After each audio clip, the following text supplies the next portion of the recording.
औज़ुबिल्लाहिमिनश्शैतानिर्रजीम बिस्मिल्लाहिर्रहमानिर्रहीम। Dear students, अस्सलामु अलैकुम। उम्मीद करता हूँ आप तमाम स्टूडेंट्स खैरियत से होंगे। कल हमने सिस्टम सॉफ्टवेयर या सॉफ्टवेयर का टॉपिक स्टार्ट किया था, जिसमें हमने देखा था कि सॉफ्टवेयर की दो टाइप्स होती हैं, एक सिस्टम सॉफ्टवेयर, दूसरी एप्लीकेशन सॉफ्टवेयर। सिस्टम सॉफ्टवेयर हम थोड़ा सा स्टार्ट कर चुके थे। वहाँ पे मैंने आपको ये बताया था कि सिस्टम सॉफ्टवेयर्स ऐसे सॉफ्टवेयर होते हैं जो हमारे कंप्यूटर को चलाने में, या उसको चलने में हेल्प करते हैं। सिस्टम सॉफ्टवेयर हमारे कंप्यूटर में मौजूद जितने भी कंपोनेंट्स हैं उनको आपस में कोऑर्डिनेट करवाते हैं और यूज़र को इस काबिल बनाते हैं कि वो कंप्यूटर को यूज़ कर सके।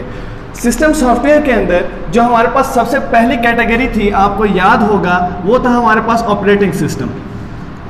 वो हमारे पास कौन सी हमारे पास था? Operating system. सबसे मेन कैटेगरी है सिस्टम सॉफ्टवेयर की, 4 टाइप्स थी, जिसमें से सबसे मेन टाइप मैंने बताया था ऑपरेटिंग सिस्टम है। अब आपको पता होना चाहिए कि यही वो मेन सॉफ्टवेयर है या यही वो मेन सिस्टम है जब भी हम कंप्यूटर ऑन करते हैं जो हमें स्क्रीन नज़र आती है, वो बेसिकली ऑपरेटिंग सिस्टम की ही होती है। जैसे हम आजकल अपने घरों में, ऑफिस के अंदर इस्तेमाल करते हैं विंडोज़, लेकिन आपने ये बात याद रखनी है कि सिर्फ और सिर्फ विंडो ही ऑपरेटिंग सिस्टम नहीं है, इसके अलावा बहुत सारे ऑपरेटिंग सिस्टम हैं। तो अगर हम बात करें ऑपरेटिंग सिस्टम के प्राइमरी गोल की, तो ऑपरेटिंग सिस्टम का जो बेसिक गोल है वो है हमारे पास प्रोवाइड इंटरफेस। ऑपरेटिंग सिस्टम क्या करता है? Provide interface. किसे इंटरफेस प्रोवाइड कर रहा है ऑपरेटिंग सिस्टम? यूज़र को। किसके साथ? कंप्यूटर हार्डवेयर के साथ। ऑपरेटिंग सिस्टम यूज़र को इस काबिल बनाता है कि यूज़र कंप्यूटर हार्डवेयर को यूज़ कर सके। ऑपरेटिंग सिस्टम इस काबिल बनाता है यूज़र को कि यूज़र कंप्यूटर हार्डवेयर को यूज़ कर सके। अब आप मुझे बताएं कि क्या अगर कंप्यूटर के अंदर ऑपरेटिंग सिस्टम मौजूद नहीं होगा तो आप कंप्यूटर यूज़ कर सकते हैं? बिल्कुल यूज़ नहीं कर सकेंगे आप, क्योंकि ऑपरेटिंग सिस्टम ज़रूरी है। यही वो मेन सॉफ्टवेयर है जो आगे हमारे काम चलाता है। ऑपरेटिंग सिस्टम जितने भी हमारे कंप्यूटर के अंदर कंपोनेंट्स हैं उनको कोऑर्डिनेट करवाता है और हमें, यानी कि यूज़र को, इस काबिल बनाता है कि वो अच्छे तरीके से ऑपरेटिंग सिस्टम को यूज़ कर सके। इसके अलावा ऑपरेटिंग सिस्टम के कुछ फंक्शंस होते हैं। फंक्शंस क्या होते हैं कि ऑपरेटिंग सिस्टम कौन कौन से काम करता है? तो ये रिसोर्स को मैनेज करता है।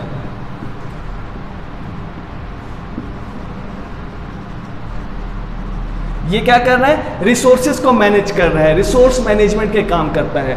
ये आईओ मैनेजमेंट करता है, इनपुट आउटपुट मैनेजमेंट करता है, इनपुट आउटपुट को मैनेज करता है। ये फाइल मैनेजमेंट करता है, फाइल को मैनेज करता है। ठीक है, अब एक एक करके हम अभी इनको डिटेल में भी देखेंगे। ऑपरेटिंग सिस्टम सिक्योरिटी प्रोवाइड करता है। ऑपरेटिंग सिस्टम सिक्योरिटी प्रोवाइड करता है। उसके साथ साथ ये मेमोरी को मैनेज करता है। क्या कर रहा है? Memory management.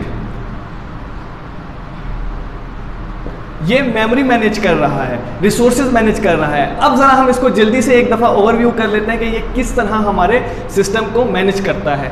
अगर हम बात करें, ये तो हमारे पास मेन ऑपरेटिंग सिस्टम का टास्क हो गया, प्रोवाइड इंटरफेस। यूज़र को इस काबिल बनाता है कि वो कंप्यूटर सिस्टम को यूज़ कर सके। सेकंड आता है रिसोर्स मैनेजमेंट। आपको पहले भी बताया था कि कंप्यूटर के 2 रिसोर्सेज होते हैं। जो हमारे पास कंप्यूटर है उसके 2 मेन रिसोर्सेज होते हैं। नंबर 1 हमारे पास होता है सॉफ्टवेयर और नंबर 2 हार्डवेयर। तो बेसिकली ये हार्डवेयर और सॉफ्टवेयर रिसोर्सेज को मैनेज करता है, लेकिन रिसोर्स मैनेजमेंट में स्पेशली हम हार्डवेयर को रीड करते हैं। फॉर एग्जाम्पल, प्रोसेसर हमारे पास एक हार्डवेयर है। ठीक है, तो किसी भी प्रोग्राम को प्रोसेसर का कितना टाइम चाहिए वो मैनेज करेगा ऑपरेटिंग सिस्टम, और उसके इस फंक्शन को रिसोर्स मैनेजमेंट कहेंगे। अगर ऑपरेटिंग सिस्टम मेमोरी को मैनेज कर रहा होगा तो ऑपरेटिंग सिस्टम के इस फंक्शन को जहां पे वो मेमोरी मैनेज कर रहा है उसे मेमोरी मैनेजमेंट कहेंगे। चैप्टर नंबर 2 आपका डिटेल चैप्टर है सिर्फ ऑपरेटिंग सिस्टम फंक्शंस पे, तो वहां चल के हम इन फंक्शंस को डिटेल में पढ़ेंगे। यहाँ मैं आपको हर फंक्शन को थोड़ा थोड़ा ओवरव्यू करवा देता हूँ। अब रिसोर्स मैनेजमेंट में क्या कर रहा है? ऑपरेटिंग सिस्टम हमारे रिसोर्सेज को मैनेज कर रहा है ताकि हमारे प्रोग्राम्स, हमारे सॉफ्टवेयर अच्छे तरीके से चल सकें, एफिशिएंटली एग्जीक्यूट हो सकें। आईओ मैनेजमेंट यानी इनपुट आउटपुट मैनेजमेंट में क्या कर रहा है, इनपुट आउटपुट डिवाइसेस को मैनेज कर रहा है। Operating system input output devices को मैनेज कर रहा है। इसके साथ साथ operating system input output and storage device भी मैनेज करता है आईओ मैनेजमेंट के अंदर। क्यों?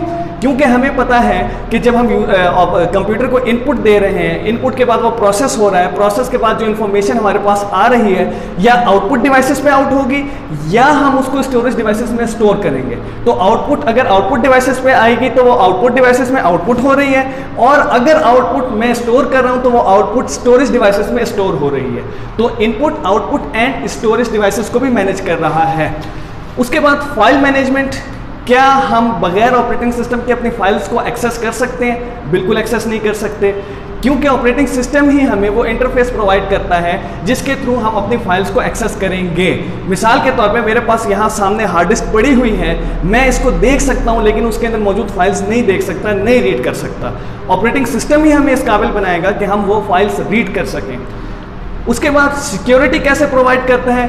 Bye assigning user name and password. हम हर यूजर को उसका user name and password provide कर देते हैं जिसके थ्रू वो कंप्यूटर में एक्सेस करता है, और उसी के थ्रू कंप्यूटर में एक्सेस करके अपनी ड्राइव्स और अपने डेटा को वो रीड करेगा या एक्सेस करेगा। बगैर यूजर नेम और पासवर्ड के उसको एक्सेस नहीं किया जा सकता। तो ऑपरेटिंग सिस्टम हमें क्या कर रहा है? सिक्योरिटी भी प्रोवाइड कर रहा है। इसके बाद मेमोरी मैनेजमेंट, क्या इसमें होगा? मेमोरी मैनेजमेंट में ऑपरेटिंग सिस्टम हमारी मेमोरी को, यानी यहाँ रैम की बात करूँगा, रैम को मैनेज कर रहा है। कैसे? रैम को इस तरह मैनेज किया जाता है कि जिस सॉफ्टवेयर को, जिस प्रोग्राम को जितनी स्पेस रैम में चाहिए उतनी ही स्पेस ये एलोकेट करेगा। एलोकेट का मतलब उसको असाइन करेगा, उसको मेमोरी की यानी रैम की स्पेस दे देगा। फॉर एग्जाम्पल हमारी रैम है 1 GB की, ठीक है, या मैं ऐसे कह देता हूँ 3 GB की हमारी रैम है।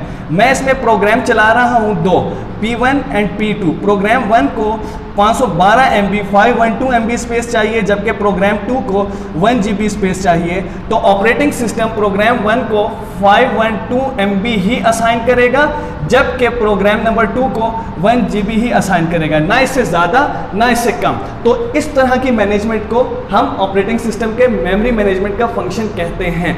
इसमें जैसे ही प्रोग्राम की रिक्वायरमेंट ख़त्म हो जाती है कि अब हमारे पास प्रोग्राम एग्जीक्यूट होना बंद हो गया, तो ये जो स्पेसेस रैम ने ली हुई थी उस सॉफ्टवेयर ने उसको वापस रैम का हिस्सा बना देता है, मेन मेमोरी में शामिल कर देता है।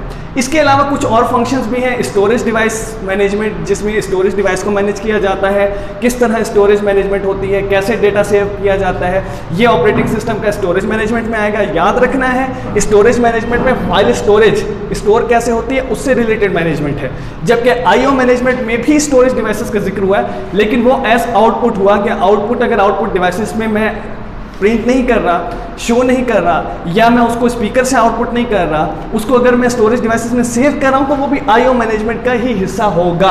और अगर स्पेशली सिर्फ मैं डेटा के लिए यूज करूंगा तो वो स्टोरेज मैनेजमेंट का हिस्सा होगा, जो ऑपरेटिंग सिस्टम का एक फंक्शन है। अब यहाँ पे एक क्वेश्चन अक्सर आ जाता है कि why operating system is important for application softwares, कि ऑपरेटिंग सिस्टम एप्लीकेशन सॉफ्टवेयर्स के लिए क्यों इंपॉर्टेंट है, क्यों ज़रूरी है। तो उसका अगर आपको जवाब लिखना है तो इसी में से आप इन्हीं मैनेजमेंट को वो करते हुए हमारी एप्लीकेशंस को चलाता है। तो क्या लिखेंगे? Operating system is important software for applications या important software for application software because operating system provide interface to run application softwares in it, यानी ऑपरेटिंग सिस्टम हमें एक इंटरफेस प्रोवाइड करता है जिसको यूज़ करते हुए हम अपनी एप्लीकेशंस कंप्यूटर में चलाते हैं। अगर ऑपरेटिंग सिस्टम नहीं होगा तो क्या आप गेम खेल सकते हैं? क्या आप कोई और सॉफ्टवेयर रन कर सकते हैं? नहीं कर सकेंगे। तो ऑपरेटिंग सिस्टम ही वो हमारे पास सिस्टम सॉफ्टवेयर है जो हमें एक ऐसा इंटरफेस देता है जिसमें हम एप्लीकेशन सॉफ्टवेयर को चला सकते हैं। तो उम्मीद करता हूँ आपको ये टॉपिक समझ आया होगा। इंशाल्लाह नेक्स्ट लेक्चर के अंदर इससे आगे के टॉपिक को कंटिन्यू करेंगे। तो आपसे इंशाल्लाह नेक्स्ट लेक्चर में मुलाकात होती है। तब तक के लिए अल्लाह हाफिज़।